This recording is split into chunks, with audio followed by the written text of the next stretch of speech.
રાણપુર શહેરમાં ગઈ રાત્રિથી શરૂ કરીને આજે સવાર સુધીમાં માત્ર 1.5 ઇંચ જેટલો સામાન્ય વરસાદ નોંધાયો છે. પરંતુ આ સામાન્ય વરસાદે જ સ્થાનિક તંત્રની પોલ ખોલી નાખી છે. પ્રી મોન્સૂન કામગીરીના મોટા દાવાઓ વચ્ચે માત્ર થોડા જ પાણીમાં શહેરના મુખ્ય માર્ગો જળમગ્ન થઈ જતા સ્થાનિક રહીશોમાં વહીવટી તંત્ર સામે ભારે રોષ જોવા મળી રહ્યો છે. શહેરના વ્યસ્ત ગણાતા ધારપીપળા રોડ પર ઘૂંટણસમાં પાણી ભરાઈ જતા વાહન ચાલકો અને રાહદારીઓ હેરાન પરેશાન થઈ ગયા છે. ઉલ્લેખનીય છે કે આ જ રોડ પરથી Vrindavan society, Gayatri society, marketing yard તરફ જવાનો મુખ્ય રસ્તો હોવાથી સેંકડો નાગરિકો આ માર્ગનો ઉપયોગ કરે છે.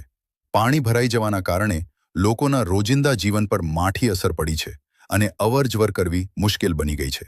સ્થાનિક તંત્રની બેદરકારીનો અંદાજ એ વાત પરથી લગાવી શકાય છે કે સામાન્ય નાગરિકોની વાત તો દૂર, ખુદ મામલતદાર કચેરી જવાના મુખ્ય રસ્તા પર પણ પાણી ભરાઈ ગયા છે. કચેરીએ પોતાના કામ અર્થે આવતા અરજદારોને ભારે હાલાકીનો સામનો કરવો પડી રહ્યો છે. માત્ર 1.5 ઇંચ વરસાદમાં જો રાણપુરની આ હાલત થતી હોય તો આગામી દિવસોમાં જો ભારે વરસાદ પડશે તો કેવી સ્થિતિ સર્જાશે તેને લઈને શહેરીજનોમાં ચિંતાનો માહોલ છે. વહેલી તકે પાણીના નિકાલની યોગ્ય વ્યવસ્થા કરવામાં આવે તેવી લોકમાંગ ઉઠી છે.